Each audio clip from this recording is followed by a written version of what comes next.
Y para ponerle el cherry al pastel, pues se convirtieron en el hazmerreír de la liga.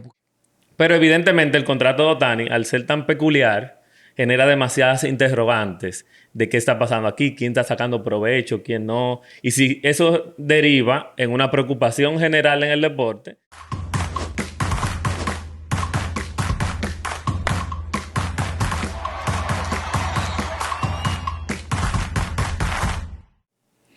Bienvenidos, señores, a otro episodio más de Baseball Fantasy Podcast. Mi nombre es Amaury Almonte, Josué de Jesús y Rey Reyes me acompañan en el día de hoy. Señores, vamos a tomar un caso que viene muy de la mano con algunas firmas que se han dado en las últimas semanas. Y estamos hablando de lo del caso diferido. Los contratos diferidos de grandes ligas. Hay casos súper famosos. El caso más reciente es el de Shohei Ohtani, vamos a decir, el más famoso de los recientes. Y queremos como que tocar el tema porque mucha gente conoce un caso en específico que es el más famoso de todos. Josué le va a encantar que hablemos del tema, yo sé que sí. Y explico un poquito de lo que es un contrato diferido. ¿A qué se refiere cuando un pelotero difiere parte de su sueldo? Mira, el concepto de contrato diferido lo que quiere decir es que parte de tu salario será pagado en una fecha futura. Eso quiere decir que si tienes un contrato de 25 millones de dólares y vas a diferir 5, en esta temporada te van a pagar 20 y se van a quedar 5 para la posteridad. Eso es sumamente importante porque a los equipos le da mayor flexibilidad de que puedo hacer más inversiones para complementar la nómina y, más importante aún, les permite evadir el pago del impuesto de lujo, porque para el cálculo del impuesto de lujo solamente se utilizan los valores de lo que se va a pagar del contrato en esa temporada. Correcto. Eso tiene una fórmula que es también importante destacar, donde se paga el salario promedio durante la duración del contrato. Eso quiere decir que si tú tienes un contrato de 5 temporadas y cada temporada tiene un valor distinto, a la hora del cálculo del impuesto de lujo, del luxury tax, que realmente eso es un nombre que se utiliza de manera consuetudinaria, pero el nombre real es el Competitive Balance Tax. Exactamente. Eso se utiliza el valor promedio. Sí. Si ganas 8, 10, 12, 14, el promedio para los 5 años es lo que se va a computar como parte del... Que a propósito, hablando de ese tax, competitivo no tiene nada. En realidad no tiene nada. El concepto es que los equipos de mercado pequeño no se vean afectados porque los grandes pueden gastar de más. Ajá. Y entonces multar al grande para que no se aleje de esa distancia. Pero es muy importante destacar, y eso sí es un problema que la liga debe de resolver, y es que ese impuesto que se paga, que lo ha pagado una minoría porque se va ajustando conforme a cada convenio colectivo, claro, ese dinero se distribuye entre los equipos de menor ingreso. Exactamente. Pero muchos de esos equipos durante mucho tiempo no utilizaron ese dinero en nómina. Y ahí se ha afectado un poco la competitividad del balance, porque el equipo que gasta mucho dice, bueno, pero yo le estoy pagando a esta gente para que gasten el dinero, subsidiando y no lo gastan. Que no sigamos hablando de Oakland y Pittsburgh, por favor. Los piratas particularmente. Los piratas particularmente son especialistas en esa vaina. Y Baltimore. Pero el asunto de los diferidos, vamos a volver al tema. En realidad, me llama mucho la atención que los Dodgers son unos maestros en ese tema. El nuevo imperio del mal. O sea, yo no había visto gente que domine un tema en específico como esa gente domina en lo que son contratos diferidos. Señores, estamos hablando de que los Dodgers del 2028 al 2046, ellos tienen diferido $1 billón. Casi nada.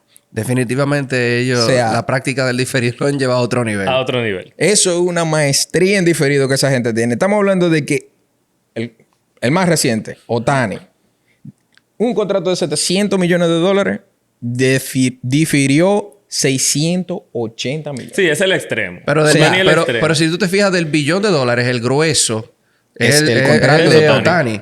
O sea, el diferido entre 2-3 jugadores ocupa el grueso de ese diferido. Y quizás al tú escuchar ese monto tan grande, te pudiera dar una idea distorsionada de lo que realmente está pasando. Pero mira, se come casi el 70% de todo. Sí. Yo tengo aquí unos datos. Y es Por ejemplo, el contrato de Betts, 365 millones, difirió 120. El de Snell, también recientemente firmado, 182, difirió 66. Freeman, 162, difirió 57. Smith, el catcher, difirió 50 de 140 que cogió. Edman, Recién firmado también. recién firmado también. 74 millones la firma, 24 diferidos. Oscar firmó por 24 millones en un año, difirió 9 y recientemente ahora volvió a firmar renovó y difirió tiene 23 de los 60 los 66. Pero si tú te fijas un dato curioso, todos esos diferidos han venido... a pesar de que los montos son variables, en términos porcentuales son más o menos los mismos. Andan Casi entre un 30 y 35% del valor. De nuevo, el outlier sigue siendo Ohtani. No, eso fue ridículo lo de Ohtani. O sea, pero vamos a hablar del histórico, porque conocemos los datos de Ohtani, conocemos los bets, conocemos, qué sé yo, pero ¿de dónde sale esa idea? Mira, nosotros antes de ahondar en ese tema, tenemos que definir lo que es el valor del dinero en el tiempo. Lo veo bien. El dinero, sean pesos dominicanos, dólares, bolívares venezolanos, Lo que por sea. efecto de la inflación, del paso del tiempo, de la depreciación de la moneda con relación a otras monedas, por diversos factores, el dinero va o perdiendo o ganando valor. Generalmente, en economías como la nuestra, va perdiendo valor y los equipos, cuando tratan de negociar sus planteles, sus nóminas, tienen un presupuesto. Ese presupuesto les permite a ellos, cuando tú das contratos menores, te da más flexibilidad para traer otros peloteros. Y lo que se hace es que se difiere ese pago a un costo donde se protege el valor del dinero o se le da una ganancia adicional a esos peloteros por concepto de pago de intereses. Y entonces de ahí es que surge la idea, el planteamiento de diferir esos contratos. Claro. Entonces, primero, te permite más flexibilidad para tu nómina porque te deja más espacio para poder invertir. Y segundo, te permite también una ganancia adicional para como salario de otros peloteros. Claro. Es bueno aclarar que cuando un equipo difiere un monto de un salario de un pelotero, en el año que le toca pagar, por ejemplo, Ohtani, él va a cobrar $2 millones por año. Pero su contrato realmente viene siendo 46 millones. 46, 48 millones. No Ese es recuerdo. por el cálculo de lo que me refiero. Cuando le haces el... Es el valor presente neto del contrato. Sin embargo, los equipos están en la obligación de depositar el dinero en una cuenta. Sí, eso vamos a explicar más para adelante. Que es una parte muy importante. Que es la tema, provisión de ese monto. El tema es Correcto. que, volviendo un poco atrás de lo que yo comentaba del cálculo del impuesto que tienen que pagar los equipos que pasan ese tope salarial. Claro. En resumidas cuentas, el valor que ellos utilizan para el pago de ese impuesto es el valor presente del contrato. Correcto. Entonces, Shohei Ohtani, a pesar de que al final del día se le van a pagar $700 millones, cuando se le hace ese descuento de lo que va a valer el dinero al día que finalice ese contrato, el valor real es de $460 millones por 10 años, que se traduce en una suma de $460 millones. Así es. Ok. Y vamos al histórico, porque decía que el caso más reciente es el de Shohei Ohtani, que todo el mundo conoce. Pero casos populares, y el más popular de todos, es del equipo de Josué, el equipo de los Mets, que hicieron tremendo contratazo con el personaje más famoso, Bobby Bonilla. Mira, yo lo voy a introducir, pero yo quiero que sea Josué. A mí me encantaría. Yo no siento que yo tengo calidad moral. A mí me encantaría que lo para diga. poder hablar de los Mets de Nueva York. Bobby Bonilla firmó en 1991 el contrato más lucrativo en la historia de los deportes colectivos. Firmó un contrato de $25 millones. Él, por temas de rendimiento y otras cuestiones, fue cambiado a los Piratas de Pittsburgh y luego regresado a los Mets de Nueva York. Y el último año de contrato, él negoció con los Mets de que le iban a diferir ese pago hasta el 2032, me parece 35. que es. 35. pagándole un interés anual de un 8%, que ese yo creo que es el dato más importante que tiene ese contrato, porque eso es algo que todavía al día de hoy yo no... No hay un fondo que no te pague tiene 8. precedentes, pagos de intereses tan altos. Eso cuando tú calculas los pagos que se le han realizado anualmente, prácticamente han duplicado o triplicado el valor de lo que a él le quedaba, porque recuérdate que a él lo que le debían eran 5 y tantos millones de 5.6 dólares de los 25. Sí. Entonces, al final, ese equipo va a terminar pagándole a él una suma completamente absurda. Pero en el momento que los Mets tomaron esa decisión, lo hicieron contando con que iban a recibir unos fondos por ganancia de futura. la inversión con Bernie Madoff, que ya todos sabemos lo que pasó. Eso prácticamente terminó quebrando al equipo. Que tenía una buena cantidad de dinero invertido ahí, que se fue un esquema Ponzi. Y para ponerle el cherry al pastel, pues se convirtieron en el hazmerreír de la liga, porque el negocio no solamente salió mal, sino que salió extremadamente... se celebra el día de... Y de ahí se celebra el día de Bobby Bonilla. Julios. Entonces ahí le paso la palabra a Josué para que dé su sí. opinión como fanático de los Mets. Sí, evidentemente, diferir, y eso lo vamos a explicar en este episodio, no es una acción que debe ser altamente cuestionable, porque es un proceso en el que el equipo busca ser más competitivo en el momento, contando con que a futuro va a tener los rendimientos, ganancias suficientes para poder cubrir esos contratos. Si bien fue absurdo en ese momento, la expectativa que tenían los Wilpon y Saul Kass, que era el vicepresidente y socio de Bernie Madoff, era que a través de ese esquema, que al final se descubrió que fue un Ponzi scheme, el equipo iba a recibir grandes rendimientos y lo iba a mantener competitivo, porque recuerden que eso se da en el 1999, cuando la ventana de los Mets de competición se abría. Los Mets llegaron a la serie divisional ese año, llegaron el a la año serie siguiente mundial fueron a la serie mundial, de hecho. En el 2000 entonces esperaban mantenerse competitivos y a través de esto entonces poder empujar al equipo, pero evidentemente eso es lo que resultó fue un comeback para el equipo y hasta el día de hoy, hasta Ohtani, era quizá el negocio más raro, más absurdo que se había hecho en el béisbol. Pero no fue el primero. Y es algo que la gente desconoce. Por lo menos es un dato que cuando estuvimos investigando sobre el capítulo, yo lo desconocía. El primer diferido que se dio en Grandes Ligas no fueron los Mets. No. Fueron los Padres de San Diego. A un pelotero famosísimo en los 70 llamado Dave Winfield. Miembro del Salón de la Fama. Miembro del Salón de la Fama. Sí. Es el primer contrato diferido, conocido con el concepto de diferido que nosotros tenemos hoy. El concepto que conocemos al día de hoy. Ahora, ¿cuál sí sería como el primer paso que se dio de una negociación de ese tipo? Para el Bambino, Babe Ruth. Fue el primero que inauguró esa división del contrato para pagos en diferentes temporadas. Pero no se conocía ese concepto financiero del dinero diferido. Pero existen muchísimos otros casos. Sí. Yo de hecho he traído una pequeña lista para no tocar el caso de los Dodgers recientes, de jugadores que tienen actualmente o tuvieron y están en retiro pagos diferidos. El primero, Rafael Devers, que de su contrato de 313 millones de dólares, él difirió 75. Tenemos el caso de Chris Sale, que ya está con los Bravos de Atlanta, pero del contrato original que tenía con los Medias Rojas había diferido 50.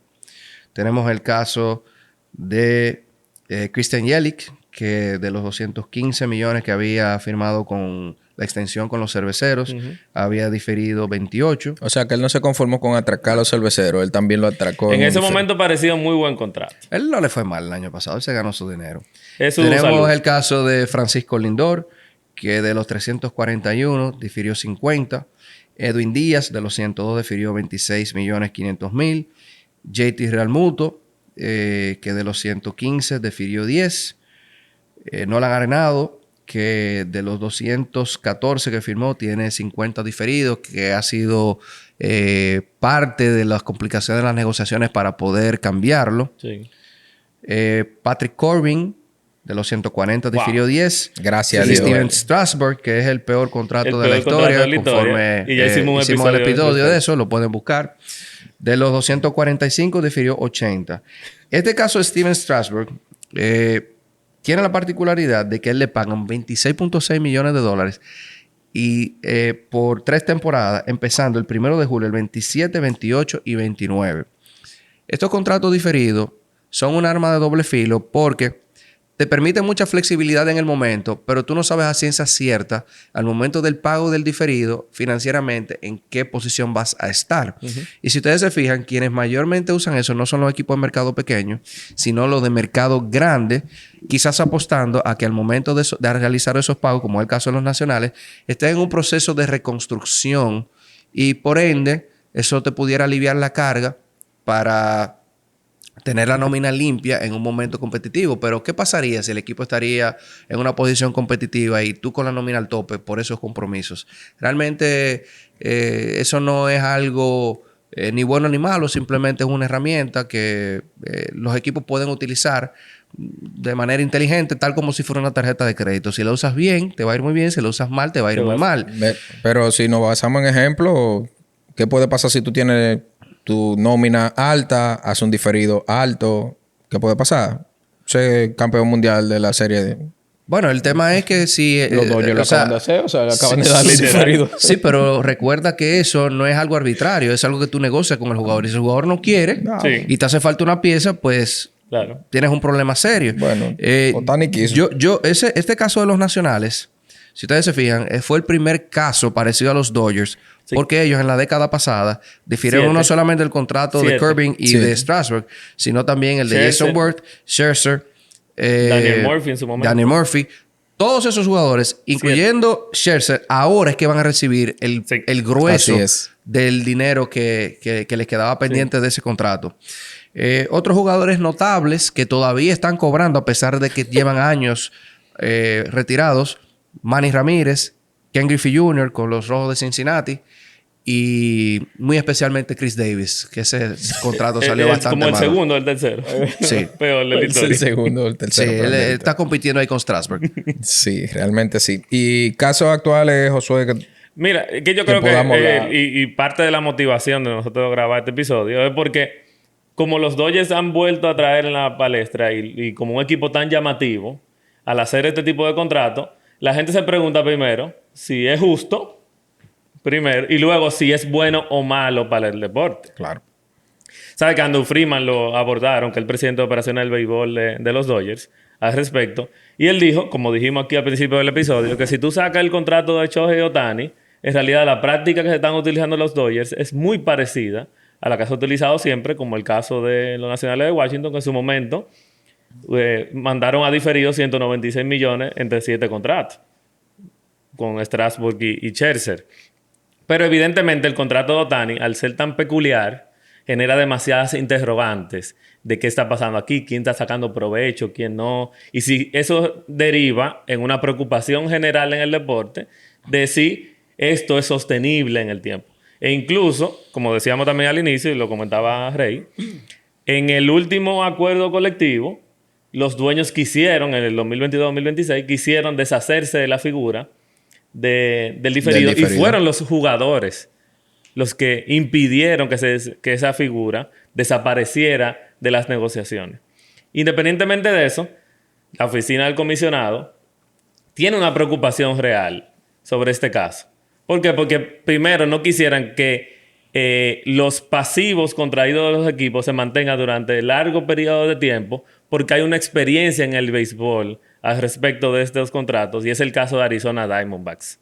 Cuando Jerry Colangelo era el dueño de Arizona, que ganaron campeones en el 2001, él arriesgó a ir a un sistema como en el que mantenerse competitivo, como los Dodgers. Y abrieron la cartera. Y agarraron y dieron $254 millones en contratos diferidos. Contando con que el equipo se iba a mantener competitivo, él iba a poder subir los precios como lo hizo de las boletas. Así es. Y eso iba a generar los suficientes revenue para poder cubrir esos contratos futuros. Y todo se le vino a la contra. El equipo no fue un equipo competitivo inmediatamente. La gente no fue al estadio, a pesar subieron los precios, se metieron en problemas financieros. Y eso provocó que lo sacaran. Que Colangelo lo sacaran. Y como Manfred es un empleado de los dueños de los equipos, porque MLB depende de los dueños, los dueños eligen al comisionado, él quiere proteger la figura del dueño. Y que un dueño no se vea puesto a la fuerza a tener que hacer este tipo de contratos porque otros los están haciendo. Yo no creo que eso represente un problema para los equipos en sí, para la integridad financiera de los equipos, porque hay una normativa de MLB donde se le ponen unos ratios de deuda a cada equipo que ellos no pueden sobrepasar. Quizá eso haya que ajustarlo ahora en el caso de los diferidos, pero sí pienso que eso puede afectar la competitividad porque quien puede asumir mayor compromiso futuro es el que tiene mayor ingreso. Tú no ves, por ejemplo, los Atléticos de Oakland pagando diferido a 30 años como estos equipos. No. Entonces, eso sí, desde el punto de vista de la competición, de poder atraer jugadores, de yo poder dar contratos más lucrativos, sí puede generar la competitividad del juego. No veo cómo eso pueda regularse porque de los 4 deportes principales, 4 industrias deportivas en Estados Unidos, el béisbol es el único que se mantiene sin tope salarial precisamente por la oposición de los jugadores, que eso fue realmente lo que trajo la huelga de 1994. Ahora ellos nos van a venir a desdecirse de la posición que ellos tuvieron. Así es. Aún eso les representa más ingresos. Entonces, como el diferido es un ingreso potencial adicional, ellos no van a negociar ganar menos dinero. No va con su postura. Lógica. En el hipotético e improbable caso de que eso pudiera negociarse, los dueños van a tener que ponerse muy creativos a ver qué ellos le van a ofrecer a cambio. Sí, es muy difícil. Pero la verdad es que el diferido, en los mismos acuerdos colectivos, en los convenios colectivos de los jugadores con los dueños, en realidad está muy claro la figura, cómo funciona. O sea, al final no tiene límite, no tiene tope en cuanto a plazo, en cuanto al monto que se puede diferir. La única, vamos a decir, el único requerimiento que tiene es que el jugador gane el salario mínimo en MLB para poder recibirlo. O sea, prácticamente todo el mundo. Está activo, básicamente. Exacto. Y como Rey explicaba al inicio, el valor presente neto de esa transacción es la que va sujeta al impuesto de lujo para ser cargado por este impuesto.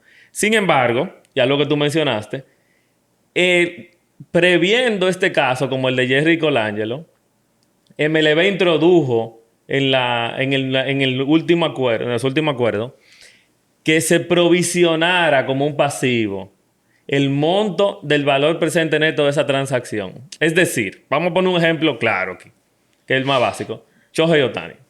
700 millones, 680 diferidos, 2 millones por año. Ese es el monto que recibe en valor corriente real Ohtani en sus cuentas todos los años. Pero para objeto del impuesto de lujo, el valor presente neto de esa transacción son alrededor de 46 millones.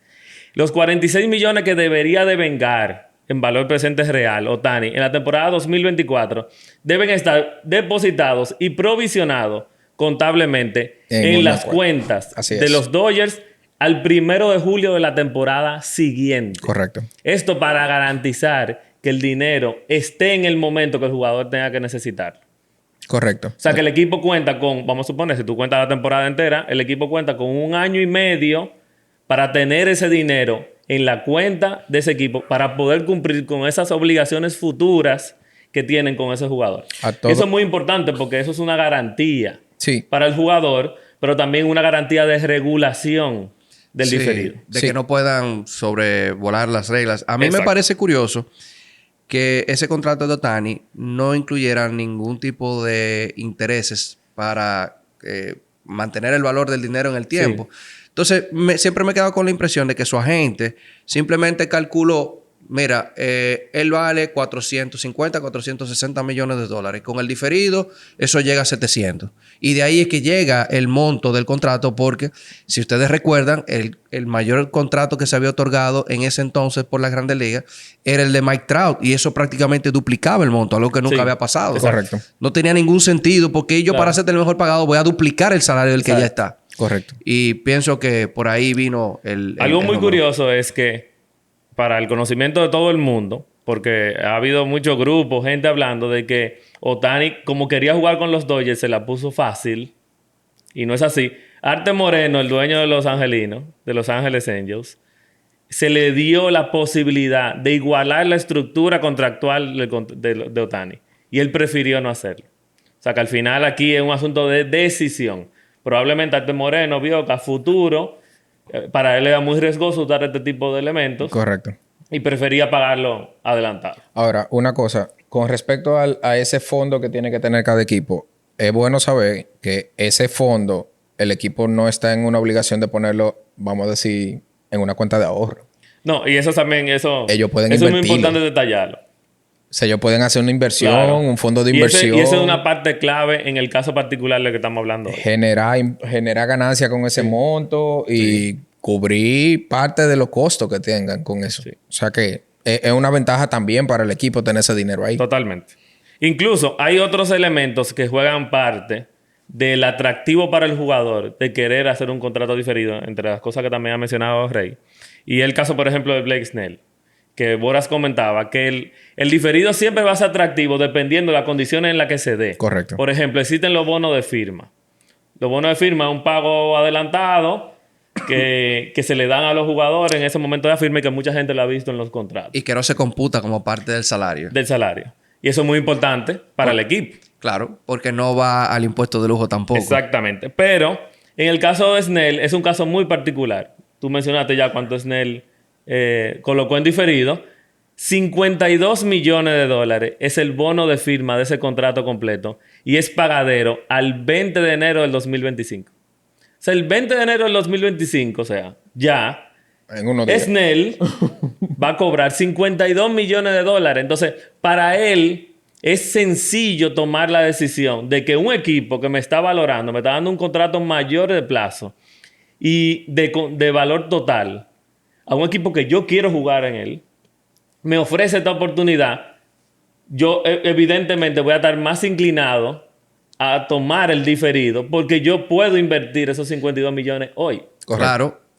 Y compensar cualquier pérdida que me genere el diferido. Pero importante el dato que tú señalas de que se lo van a pagar en enero. Porque si él no es residente formal del estado de California, No va cargado de no nuevo. va a cargar. pagar los impuestos del Sí. estado de California y también va a generar un ahorro adicional. Y es una parte que yo quiero tocar ahora, rápidamente. ¿Qué ventaja tiene para un equipo darlo diferido y qué ventaja tiene para el jugador? Ya Rey destacó la más básica y la que todos conocemos. La flexibilidad financiera inmediata de yo poder mantener un equipo competitivo en el terreno de juego. Así es. El contrato de Ohtani le permitió al equipo ir por Yamamoto, por poder extenderle a Tyler Glasnow y armar un equipo más competitivo Tommy Edman, que le dio Oscar. el campeonato. Entonces, es bueno para un equipo tener esa flexibilidad. Luego está el poder de la negociación. A medida que tú garantizas tener diferidos, tú puedes otorgar al jugador un valor mayor total del contrato, e incluso un largo plazo en ese contrato, porque me permite esa flexibilidad. Y los jugadores andan en cada negociación maximizando su retorno total de ese dinero. Y el tercer caso, y es el que Amaury tocaba, y es el caso más importante para los Dodgers, es la inversión del dinero. Como los equipos tienen 1 año y medio para colocar ese monto como una provisión contable en sus estados, durante ese periodo el acuerdo no dice qué tú debes hacer con Nada. el dinero. Tú puedes ahorrarlo el primer día o tú puedes invertirlo. Así y en el es. caso particular de los Dodgers, Mark Walter es el cofundador del Guggenheim Partners, que es un fondo de inversión en el que el Guggenheim Group, que son los dueños de los Dodgers, forman parte. Y ese fondo de inversión, ¿a qué se dedica? A invertir el dinero en diferentes instrumentos financieros. Los Dodgers son parte del portafolio de ese fondo. Eso Entonces, es ellos como mismos ese. son parte del portafolio. Ellos toman ese dinero que van a provisionar y ese capital genera el interés que le permite fondear esas obligaciones futuras y mantener el dinero, como dijo Scott Boras, el capital ganando capital. Y para ellos hace sentido, porque uno se pregunta, ¿por qué los Dodgers y no otro equipo? ¿Por qué? O sea, ¿por qué Steve Cohen, que también tiene un hedge fund, no hace lo mismo? Bueno, porque los dueños ven ventajas en el momento de decir, yo prefiero perder ahora porque no sé cuánto voy a ganar futuro. Correcto. Pero los Dodgers tienen un factor fundamental en sus manos. La ventaja competitiva. Y una ventana competitiva muy buena y un contrato televisivo muy bueno a largo plazo. ¿Sabes que le da flexibilidad de ingresos para poder hacer este tipo de cosas. Ellos firmaron no hace mucho tiempo un contrato de 25 años que era un De escándalo. Un escándalo Eso de le dio- dinero. Sí, le dio muchísimo flujo de caja. Y es importante destacar que cada equipo tiene una situación financiera distinta. Independientemente de que esté compitiendo, de que el dueño tenga mucho dinero, cada uno tiene un nivel de ingreso, un nivel de deuda distinto, metas, y eso, desafortunadamente para nosotros los fanáticos, como son equipos que no cotizan en bolsa, son números que se mantienen privados. Y no pero sabemos.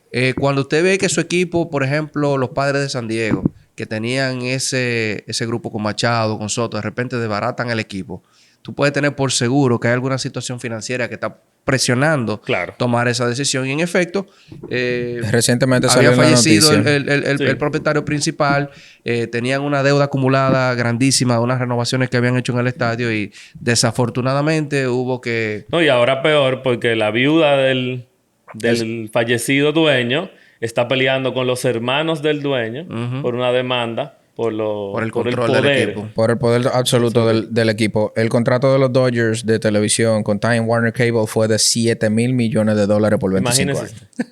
Qué fácil es así.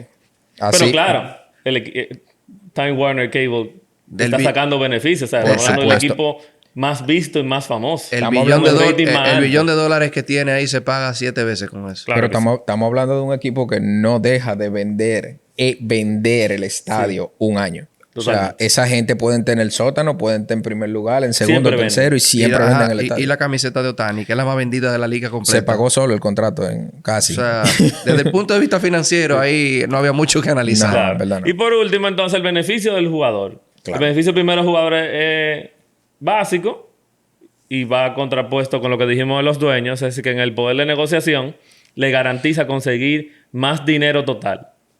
Sacrifica el valor promedio anual del momento por un mayor retorno total de ese dinero en el largo plazo de ese contrato. Correcto. Y lo segundo es la materia impositiva en muchos casos.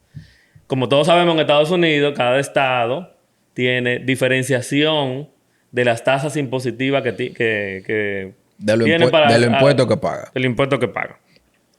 Y me voy a un caso muy específico, y el caso de Max Scherzer. El estado de Washington, D.C., tiene la peculiaridad que aunque tú trabajes en el estado, si tú no eres residente de ese estado... El distrito. No te cobran las tasas impositivas. Entonces, cuando Max Scherzer negoció el contrato con los nacionales, mantuvo su residencia en la Florida. Que no tiene impuestos. Que no tiene esa cantidad de impuestos. No tiene impuesto a income tax estatal. Estatal. ¿Qué hizo Max Scherzer con ese dinero? Max Scherzer pudo ahorrar $20 millones en total solamente en pago de impuestos. Por dejar una dirección. Y ahí vamos entonces al caso especulativo, para terminar aquí, de Shohei Ohtani. Entonces, ¿qué es lo que podemos ver del caso de Shohei Ohtani? De la gente, que le dio una ayuda para poder ganar, porque él quiere ganar de cualquier forma. Shohei Ohtani no ayudó a los Dodgers. Shohei Ohtani se ayudó él. Shohei Ohtani está jugando en el estado más... con la tasa impositiva quizás más alta de todo los Estados Unidos. Así es. Y Shohei Ohtani dijo, al momento de yo terminar mi contrato, yo puedo salir de este estado, o bien, como podemos suponer, salir de los Estados Unidos, irme a Japón y cobrar 68 millones todos los años sin que me descuenten esa tasa tan elevada del estado de California. Y como Ohtani tiene ingresos anuales por marketing, por la marca de él, como Shohei Ohtani, no tiene la necesidad de negociar contratos con valor promedio anual elevado en el momento y dejar todo ese monto en su retiro para poder disfrutarlo, su familia, sus nietos, tataranietos y las 200 generaciones que vengan. Entonces, al final, el diferido ayudó a los Dodgers en la flexibilidad, pero ayudó mucho a Ohtani en sus ingresos futuros. Sí. Él, en realidad, como suelen decir en la calle, se blindó. Se blindó Ohtani completamente. se blindó. Se protegió. Entonces, al final... Asegurado contra incendios. Pero cualquier incendio. Al final, para mí, en mi opinión, lo diferido es un buen elemento que debe existir en el béisbol. Sí, se que sabe los equipos pueden utilizar. Que no existe una competencia desleal de los Dodgers utilizando este elemento. Y simplemente, los equipos lo que tienen es que estudiar por qué sería bueno utilizar este tipo de contratos si tú te quieres mantener competitivo. Yo creo que los diferidos son buenos. A mí me alegra que los peloteros cobren. Si ellos están cobrando dinero es porque, El negocio lo porque el deja. negocio está dejando dinero. O sea, nadie paga dinero para perder. Exacto. O sea, así funciona. Sin embargo, creo que a futuro probablemente se le pongan algunos parámetros, algún tipo de control, porque los está usando básicamente para no pagar el impuesto de lujo. Entonces, se ha convertido en un subterfugio para tú no cumplir con otra de las reglas. Entonces, pierde un poco el propósito del impuesto de lujo si yo al final te estoy difiriendo el contrato. Totalmente. Sí, claro. Y yo... Buscar un punto medio. Exacto. Yo entiendo lo mismo. Yo entiendo que los contratos diferidos son buenos siempre y cuando se sepan utilizar o se utilicen de una manera correcta. Hay equipos que tienen que analizar definitivamente su situación financiera para ver si eso sería el impulso que le falta. Un Arizona pudiera considerarlo. Bueno, han invertido muchísimo dinero ahora, pero Tiene diferido, por ejemplo, el contrato de Corbin Burns. el contrato de Corbin Burns tiene ahora diferido, exacto. Pero es una figura que le pudiera apoyar a ellos a conseguir y a impulsar. Es que al final todo se basa en la voluntad de gastar. Sí. Y yo creo realmente que sí. los dueños no se van al diferido porque el diferido solamente funciona si yo estoy dispuesto a dar un contrato mayor. Y nadie quiere dar un contrato mayor que no se llame Steve Cohen, quizá. O Guggenheim. El contratazo que le dio a Soto. Porque a él no le importa perder hoy. No, ¿por qué el Soto no es diferido? Porque si se Porque él pierde, no lo tiene la sume. misma- y él no tiene, él no tiene las mismas garantías a futuro. Él parece que de tiene- retorno de esa inversión. Él prefiere perder hoy ante la duda de qué va a pasar y volverme insostenible en el futuro. Finalmente, de mi parte, en finanzas hay un concepto que se llama apetito de riesgo. A mayor riesgo, mayor ganancia. Y aparentemente Steve Cohen es una persona que no tiene aversión al riesgo. Es una Exacto. persona que Sí. si él tiene que jugársela toda y, Ya lo- y meterse all-in, él lo va a hacer. Ya él lo ha demostrado en su negocio. Aunque lo demue- pierda todo. Él lo demuestra al día a día en sus Y yo negocios. O sea, el tipo es un maestro dinero. en tomar más que no riesgo de la quiebre. cuenta. Pero señores, los contratos diferidos que ustedes opinan, denos su opinión. O sea, comenten, digan algo, suscríbanse, denos like. Si se nos quedó algún contrato que ustedes sepan y nosotros no, díganlo, coméntenlo. Si ustedes quieren que analicemos un poquito más a fondo algún otro tema que no necesariamente tenga que ser los contratos diferidos, pudieran también sugerirlo en los comentarios de los videos, en los comentarios de nuestras redes sociales que van a estar en la parte publicada ahora al final del video. Y si no tenemos más nada que decir, entiendo que hasta la próxima.